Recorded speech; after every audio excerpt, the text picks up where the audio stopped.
Trump ने 48 घंटे का अल्टीमेटम वापस लेकर इजराइल को फंसा दिया है। इस युद्ध में ट्रंप के बैकफुट पर जाने की बहुत बड़ी वजह बताई जा रही है। जब से पेंटागन ने बताया कि अमेरिका का ग्राउंड ऑपरेशन बहुत गलत फैसला साबित होगा, उसके बाद से ही ट्रंप ने इस युद्ध से अपने पैर खींचने का सिग्नल देना शुरू कर दिया है।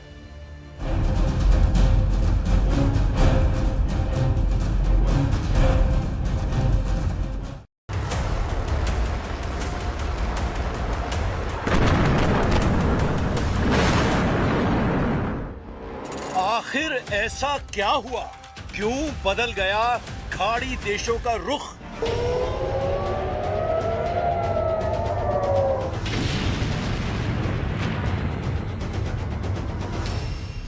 जंग से ट्रंप का सरेंडर, अब ईरान वर्सेस खाड़ी देशों का युद्ध।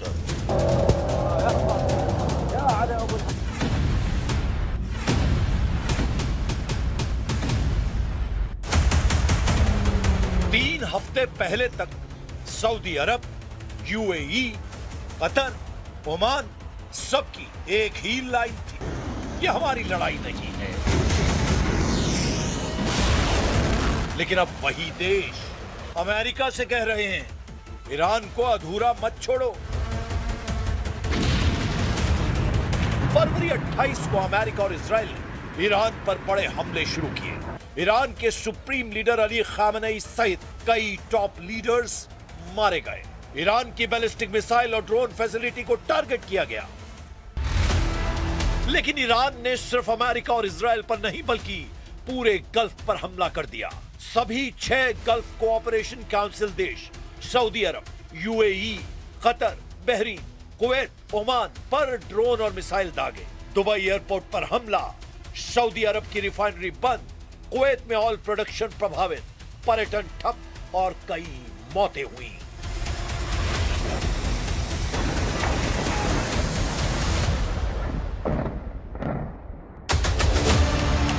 खाड़ी देशों ने शुरू में ट्रंप को चेतावनी दी थी, ईरान के साथ युद्ध मत छेड़ो, डिप्लोमेसी से बात सुलझाओ, क्योंकि वो जानते थे कि ईरान बदला लेगा और पड़ोसी देशों को निशाना बनाएगा।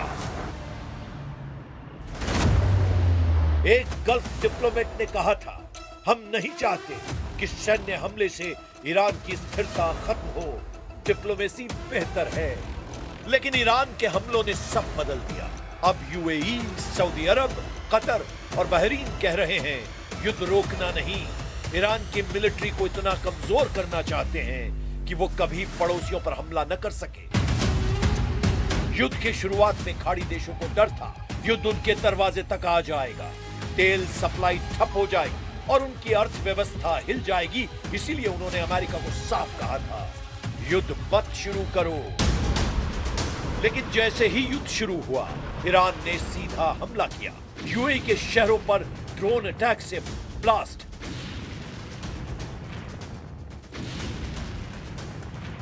सऊदी अरब के ऑयल इंफ्रास्ट्रक्चर पर मिसाइल ब्लास्ट,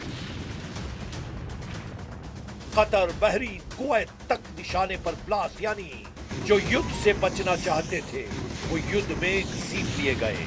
कुछ एक्सपर्ट्स अभी भी दावा कर रहे हैं कि अगर युद्ध ऐसे खत्म हुआ कि ईरान के पास अभी भी मिसाइल और ड्रोन बचे रहे तो ये स्ट्रेटेजिक डिजास्टर होगा। अब खाड़ी देश चाहते हैं कि ईरान के पास अपने पड़ोसियों को नुकसान पहुंचाने की ताकत ही न बचे। If you want proof that Iran endangers the entire world, the last 48 hours have given it. In the last 48 hours, Iran targeted a civilian area. They're doing that as a mass murder weapon. खाड़ी की जंग में UAE सबसे ज्यादा आक्रामक है। कुछ reports में दावा किया गया है कि अब सऊदी अरब और यूएई अमेरिका इजराइल के साथ मिलकर जंग में शामिल होने पर विचार कर रहे हैं। लेकिन ओमान का रुख अलग है, वो सिर्फ जल्दी युद्ध खत्म करना चाहता है। ईरान के हमलों ने गल्फ को दिखा दिया कि अगर ईरान मजबूत रहा तो खाड़ी देश खतरे में रहेंगे। गल्फ देश अब अमेरिका से कह रहे हैं कि ईरान के मिसाइल और ड्रोन साइट को पूरी तरह से तबाह कर दो। लेकिन इजराइल अभी भी जंग में कई मोर्चों पर फंसा हुआ है। खासकर लेबनान में हिजबुल्लाह के खिलाफ इजराइल के ऑपरेशन में आम नागरिकों के मारे जाने से सवाल खड़े हो रहे हैं। गल्फ के एक्सपर्ट ने दावा किया कि इजराइल और गजा की जंग को अभी भुलाया नहीं गया है। ईरान के कमजोर होने से जो बढ़त इजराइल को मिली, वो लेबनान में इजराइल के एक्शन से बर्बाद हो रही है। लेकिन जंग के मोर्चे पर खाड़ी देशों को भी सबक मिला है। अमेरिका पर ज्यादा निर्भरता खतरा है। ये अब air defence, anti drone technology में निवेश बढ़ा रहे हैं। अपनी सिक्योरिटी पार्टनर्स को डाइवर्सिफाई करेंगे। अभी युद्ध जारी है। ईरान की मिसाइलें इजराइल पर गिर रही हैं। इजराइल ईरान के अंदरूनी इलाकों में स्ट्राइक्स कर रहा है। उधर गल्फ ने इस जंग को एक दिशा में मोड़ दिया है। वो चाहते हैं कि ईरान पर ऐसा हमला हो जिससे वो कभी न उठ सके। खाड़ी देश हॉर्मुज का रास्ता बंद होने से भी गुस्से में है। स्ट्रेट ऑफ हॉर्मुज में जहाजों की आवाजाही प्रभावित है। ग्लोबल ऑयल सप्लाई पर खतरा बढ़ता जा रहा है। इंश्योरेंस, ट्रेड, सब पर असर हो रहा है। लेकिन सवाल अब ये है, क्या खाड़ी देशों का ये नया रुख इस युद्ध को खत्म करेगा या इसे और खतरनाक बना देगा? क्योंकि एक सच्चाई ये भी है, अगर ईरान पूरी तरह कमजोर हुआ तो मिडिल ईस्ट का पावर बैलेंस बदल जाएगा। सऊदी और यूएई मजबूत होंगे, लेकिन इजराइल का दबदबा भी बढ़ेगा। और यही बात कई अरब देशों को असहज भी कर रही है। दूसरी ओर अगर युद्ध लंबा खिंचता है तो सबसे बड़ा खतरा है रीजनल वॉर का। हिजबुल्लाह पहले से एक्टिव है। यमन से हूती भी हमला कर रहे हैं। इराक और सीरिया में मिलिशिया तैयार बैठे हैं। यानी एक चिंगारी पूरे मिडिल ईस्ट को जला सकती है। और सबसे बड़ा सवाल, क्या अमेरिका अंत तक खाड़ी देशों का साथ देगा? इतिहास गवाह, अमेरिका कई बार युद्ध शुरू करता है लेकिन खत्म होने से पहले पीछे हट जाता है। और अगर ऐसा हुआ तो ईरान का अगला निशाना सीधे खाड़ी देश होंगे। यानी खाड़ी देशों के सामने दो ही रास्ते हैं, या तो अभी ईरान को पूरी तरह खत्म करवाओ या फिर आने वाले सालों में बार बार हमलों के लिए तैयार रहो। लेकिन इसी बीच इस पूरे युद्ध में एक बड़ा ट्विस्ट आ गया है। अमेरिकी प्रेसिडेंट डोनाल्ड ट्रंप ने दावा किया है पिछले 2 दिनों में ईरान के साथ बहुत अच्छी और सकारात्मक बातचीत हुई है। जिस युद्ध को खाड़ी देश और तेज करना चाहते हैं, उसी समय अमेरिका बातचीत की राह पर जाता दिख रहा है। ट्रंप के इस बयान का पहला मतलब, ये युद्ध विराम की तरफ पहला बड़ा संकेत हो सकता है, क्योंकि पहली बार जंग के बीच समाधान की बात सामने आई है।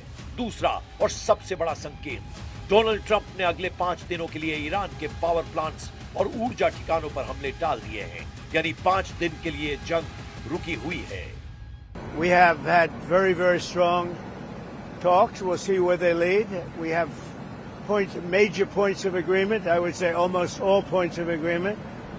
Perhaps that hasn't been conveyed. The communication, as you know, has been blown to pieces. They're unable to talk to each other. But we've had very strong talks. कुछ एक्सपर्ट्स इसे टेक्निकल पॉज तो कुछ इसे America का back foot भी मान रहे हैं। तीसरा संकेत ये हो सकता है कि पर्दे के पीछे बैक चैनल डिप्लोमेसी तेज हो चुकी है। और अब सबसे बड़ा सवाल, ये 5 दिन मिडिल ईस्ट के लिए सबसे अहम साबित हो सकते हैं। अगर बातचीत सफल हुई तो ये युद्ध यहीं रुक सकता है। लेकिन यही सबसे बड़ा टकराव है। एक तरफ खाड़ी देश कह रहे हैं ईरान को पूरी तरह खत्म करो, और दूसरी तरफ अमेरिका कह रहा है बातचीत से हल निकालो। यानी जंग अब सिर्फ ईरान बनाम अमेरिका नहीं, बल्कि युद्ध बनाम बातचीत की लड़ाई बन चुकी है। इसीलिए जो देश कल तक कह रहे थे ये हमारी लड़ाई नहीं, आज वही कह रहे हैं अब ये हमारी सुरक्षा की लड़ाई है। मिडिल ईस्ट का ये युद्ध अब सिर्फ मिसाइलों का नहीं, बल्कि डर, बदले और वर्चस्व की लड़ाई बन चुका है। जहां हर देश शांति की बात करता है लेकिन चाहता है कि युद्ध उसके हिसाब से खत्म हो, तो क्या ईरान को खत्म करने की ये रणनीति मिडिल ईस्ट में नई शांति लाएगी, या फिर ये बनेगी एक ऐसी आग जो पूरे इलाके को अपनी चपेट में ले लेगी?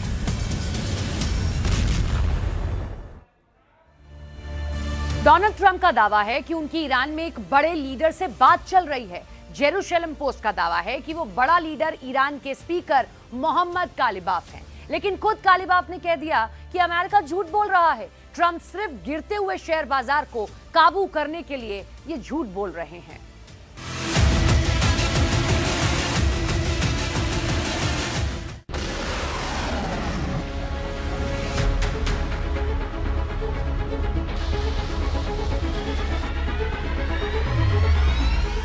डोनाल्ड ट्रंप को जैसे ही पता चला कि ऐसे ही लड़ा जाएगा हॉर्मूज का युद्ध,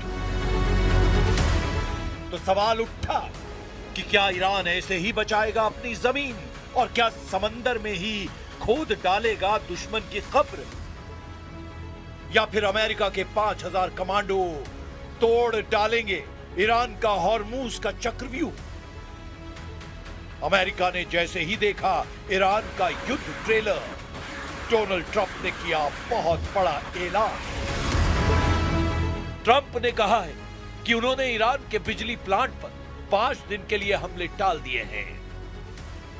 ट्रंप ने कहा है कि ईरान और अमेरिका के बीच सकारात्मक बातचीत हुई है।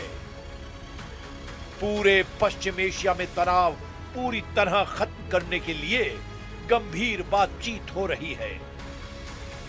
So the discussions took place yesterday. They went into yesterday evening. They want very much to make a deal. We'd like to make a deal too. We're going to get together today by probably phone because it's very hard to find a country. It's very hard for them to get out, I guess. But we'll at some point very, very soon meet. We're doing a 5-day period. We'll see how that goes. And if it goes well, we're going to end up with settling this. Otherwise, we'll just keep bombing our little hearts out.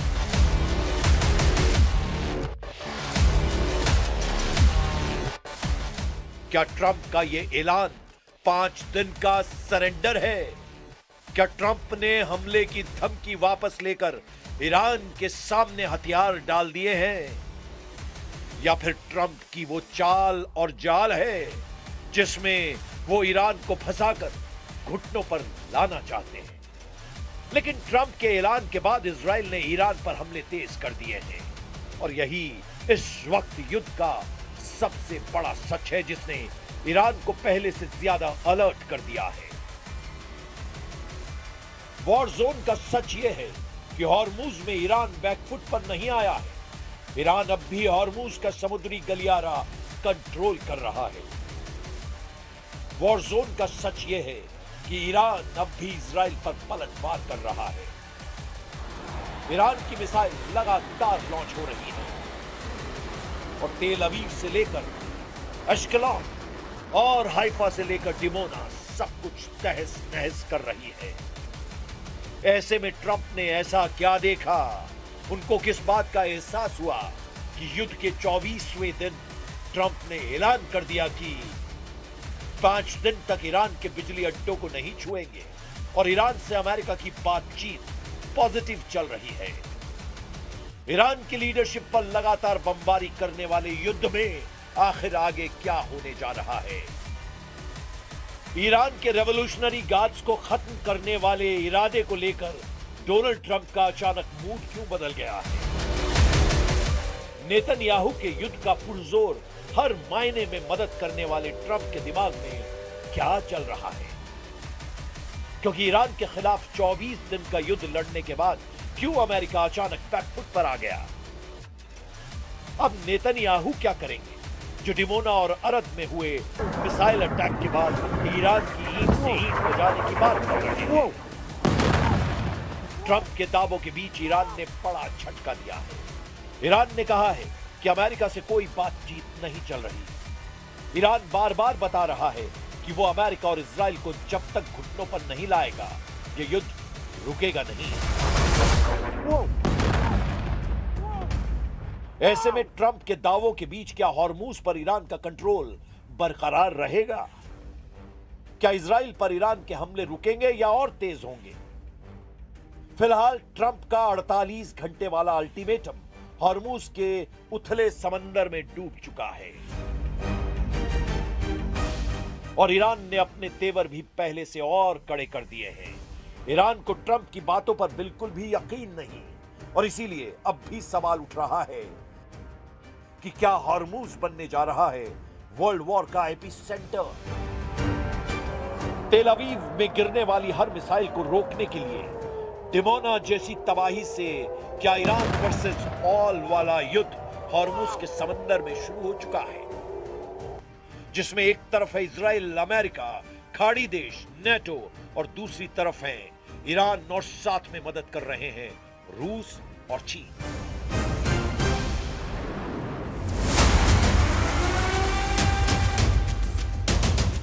Donald Trump की Hormuz वाली warning क्या थी, इसे बहुत गौर से समझिए, क्योंकि यही है हॉर्मूज में वर्ल्ड वॉर की red line.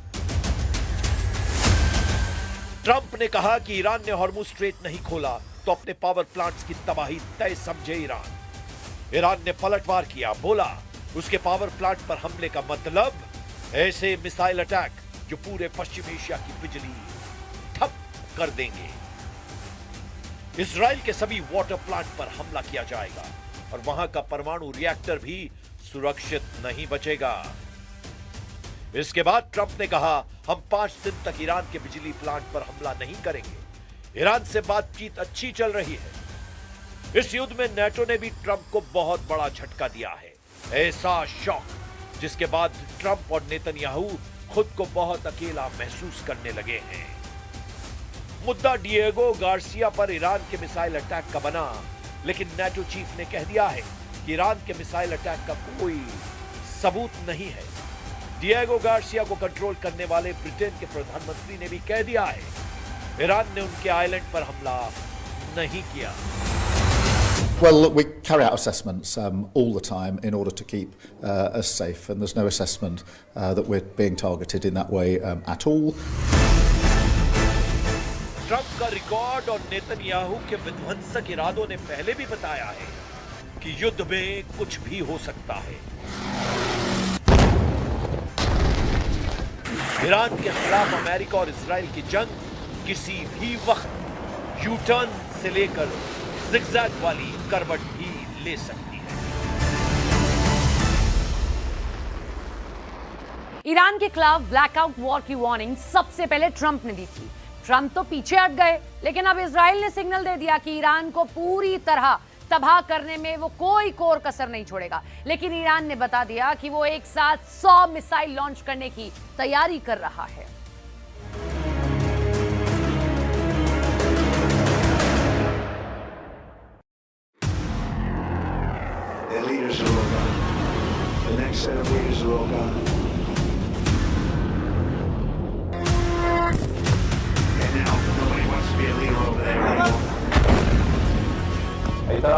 You are fire. You are familiar with the circle.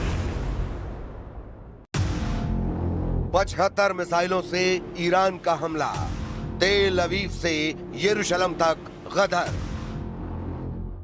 Iran युद्ध का चौथा हफ्ता इस वक्त ईरान के साथ साथ इजराइल और अमेरिका पर जरूरत से ज्यादा भारी पड़ रहा है।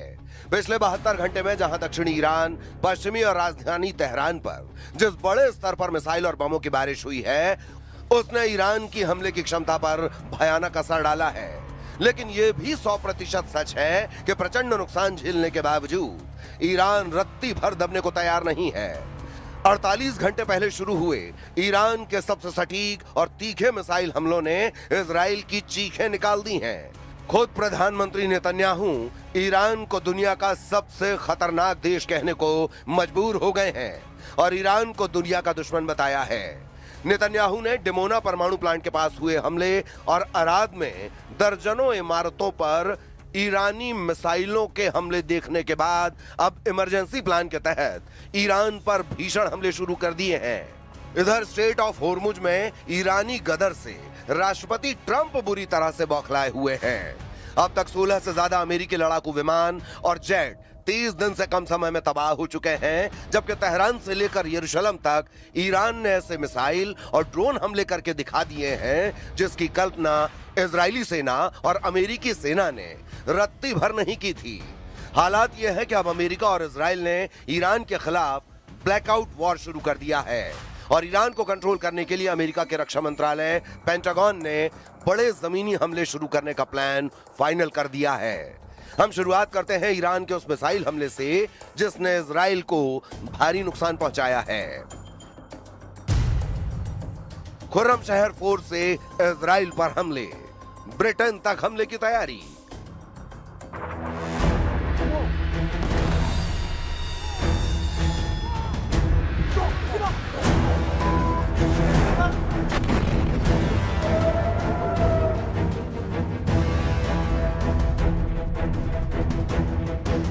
सबसे पहले आप वो तस्वीरें देखिए जिससे पश्चिमी तेहरान पूरी तरह से तबाह और बर्बाद नजर आ रहा है। यकीन करना मुश्किल है, लेकिन इस वक्त ईरान की राजधानी तेहरान का एक बड़ा हिस्सा पूरी तरह से अंधेरे में डूब चुका है। दावा तो यहां तक किया जा रहा है कि ईरान ने भी जबरदस्त तरीके से हमले नए सिरे से शुरू कर दिए हैं। पिछले 48 घंटे में जो हमले डिमोना, अराद, यरूशलेम पर ईरान की तरफ से किए गए हैं वो हैरान करने वाले हैं। जरा देखिए, ईरान युद्ध को लगभग 1 महीना होने वाला है। हैरानी की बात यह है, जो ट्रंप ये दावा कर रहे हैं कि ईरान की 90% मिसाइलें तबाह कर चुके हैं और ईरान हार चुका है, वो ईरान इस वक्त इजराइल पर पिछले 48 घंटों से बेहद प्रचंड हमले कर रहा है। ईरानी मीडिया के दावों के मुताबिक ईरान की तरफ से अमेरिका और इजराइल के ठिकानों पर 75 मिसाइलों के साथ एक साथ धावा बोलने का ऐलान किया गया है। मीडिया रिपोर्ट्स के अनुसार IRGC यानी इस्लामिक रिवॉल्यूशनरी गार्ड कॉर्प्स ने घोषणा की है कि इजराइल और अमेरिकी ठिकानों पर मिसाइल अटैक की नई लहर शुरू की गई है। इससे पहले ईरान ने दक्षिणी इजराइल के 2 इलाकों पर मिसाइल हमले किए थे, जिससे इमारतें क्षतिग्रस्त हो गईं और कई लोग घायल हो गए। ये हमले इजराइल के मुख्य परमाणु अनुसंधान केंद्र डिमोना के पास हुए थे। इजरायली सेना ने माना है कि दक्षिणी शहरों डिमोना और अराद पर गिरी मिसाइलों को इजरायली एयर डिफेंस सिस्टम रोक नहीं पाया है, जिसकी जांच बेहद तेज गति से हुई है। ऐसा पहली बार हुआ है जब परमाणु केंद्र के आसपास के क्षेत्र में ईरानी मिसाइलें इजराइल की वायु रक्षा प्रणाली को भेदने में सफल रही हैं। इजराइल के अराद क्षेत्र में हुए सीधे हमले में कम से कम 10 अपार्टमेंट इमारतों को भारी नुकसान पहुंचा है और लगभग 84 लोगों को अस्पताल ले जाया गया है। If you want proof that Iran endangers the entire world, the last 48 hours have given it. In the last 48 hours, Iran targeted a civilian area. They're doing that as a mass murder weapon. Luckily, no one was killed, but that's due to luck, not their intention. Their intention is to murder civilians. Second, they fired on Jerusalem right next to the holy sites of the 3 monotheistic faiths. The Western Wall, the Church of the Holy Sepulchre, and the Al-Aqsa Mosque. And by dint of a miracle again, none of them were hurt. But they were targeting the holy sites of the 3 major monotheistic religions. Third, they fired an intercontinental ballistic missile on Diego Garcia. That's 4,000 kilometers. I've been warning all the time. They have now the capacity to reach deep into Europe. Tehran में blackout, war शुरू। Iran को पूरी तरह से तबाह करने के लिए अमेरिका और इजराइल पूरे ईरान में फैले ऊर्जा संयंत्रों पर ताबड़तोड़ हमले करने जा रहे हैं। इधर जब से ईरान के नतांज, इस्फहान और फोर्दो पर अमेरिका और इजराइल ने मिलकर हमले किए हैं, उसके बाद से ईरान ने भी पलटवार करने में कोई कसर नहीं छोड़ी है। अगर आंकड़ों की बात की जाए तो ईरान पर अब तक अकेले अमेरिका 7,500 से ज्यादा हमले कर चुका है, जबकि इजराइल ने पूरे ईरान में 5,600 से ज्यादा हमले किए हैं। 12,000 से ज्यादा बम अमेरिका अकेले ईरान पर दाग चुका है, जबकि 3,600 बम अकेले इजराइल ने तेहरान पर गिराए हैं। 28 फरवरी 2026 से अब तक ईरान के सुप्रीम लीडर अली खामेनेई समेत 220 से ज्यादा टॉप कमांडर और लीडर्स मारे जा चुके हैं, जिसमें IRGC के चीफ, ईरान के NSA अली लारीजानी, खुफिया मंत्रालय के प्रमुख तक शामिल हैं। लेकिन उसके बावजूद ईरान के सटीक और घातक हमलों में रत्ती भर का फर्क नजर नहीं आया है। तेल अवीव, अराद, डिमोना और यरूशलेम पर ताजा हमलों ने साबित कर दिया है कि ईरान की बैलिस्टिक हाइपरसोनिक मिसाइलें अमेरिका और इजराइल के लिए बड़ा चैलेंज बन चुकी हैं।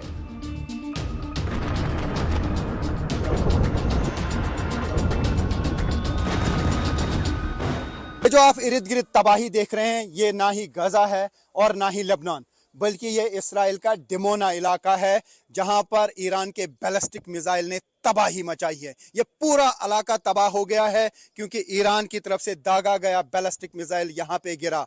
इस बैलिस्टिक मिसाइल ने यहां के पूरे एयर डिफेंस सिस्टम को फेल कर दिया। बड़े मिसाइल दागे गए, अर्ध में एक लगा, वो भी डायरेक्ट हिट थी, और इस स्पॉट पे भी मिसाइल डायरेक्टली गिरा। हालांकि इंटरसेप्टर्स निकले थे एयर डिफेंस सिस्टम से, लेकिन मिसाइल इतना तेज था कि पूरा चकमा यहां के एयर डिफेंस सिस्टम को मिसाइल दे गया और इस पूरे इलाके में तबाही मच गई। ईरान की तरफ से दागी गई एक मिसाइल ने मध्य तेल अवीव के एक पुल को निशाना बनाया, जिससे वहां भारी विस्फोट हुआ है। खबर है कि ईरान अमेरिका और इजराइल के मुकाबले 1:20 के मुकाबले मिसाइलें और ड्रोन दाग रहा है। यानी ईरान पर अगर अमेरिका और इजराइल मिलकर 20 मिसाइलें दाग रहे हैं तो ईरान सिर्फ 1 मिसाइल दाग पा रहा है।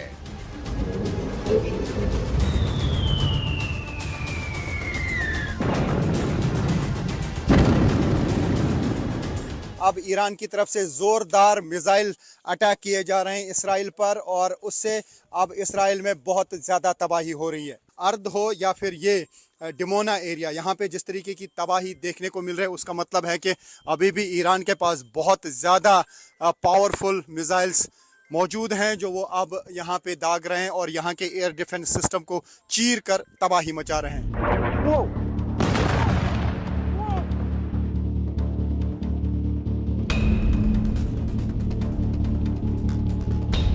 पिछले 48 घंटे के भीतर ही ईरान ने 11 बड़े मिसाइल हमले इजराइल पर किए हैं। ईरान ने उन 2 दिनों में इजराइल के भीतर मुख्य रूप से 4 बड़े क्षेत्रों को निशाना बनाया है। मध्य इजराइल में तेल अवीव, यहां सबसे अधिक हमले हुए। तेल अवीव मेट्रोपॉलिटन क्षेत्र को कई बार निशाना बनाया गया है। उत्तर इजराइल का हाइफा और गैलीली। हिजबुल्लाह और ईरान ने मिलकर उत्तरी शहरों पर रॉकेट और ड्रोन से हमला किया। यरूशलेम, पवित्र स्थलों के पास हमले की खबरें आईं। इजराइल ने आरोप लगाया कि एक ईरानी मिसाइल ओल्ड सिटी के पास गिरी, जिससे अल अक्सा मस्जिद और वेस्टर्न वॉल के पास गहरा गड्ढा हो गया है। दक्षिण इजराइल और वेस्ट बैंक बीत शेमेश में एक बैलिस्टिक मिसाइल खुले मैदान में गिरी। हालांकि इसमें किसी जान माल का नुकसान नहीं हुआ। कुल मिलाकर ईरान अमेरिका और इजराइल के साथ ऐसी जंग में उलझ चुका है जहां या तो ईरान बुरी तरह से बर्बाद होगा या फिर ईरान पश्चिमी एशिया में एक बड़ी ताकत बनकर उभरेगा।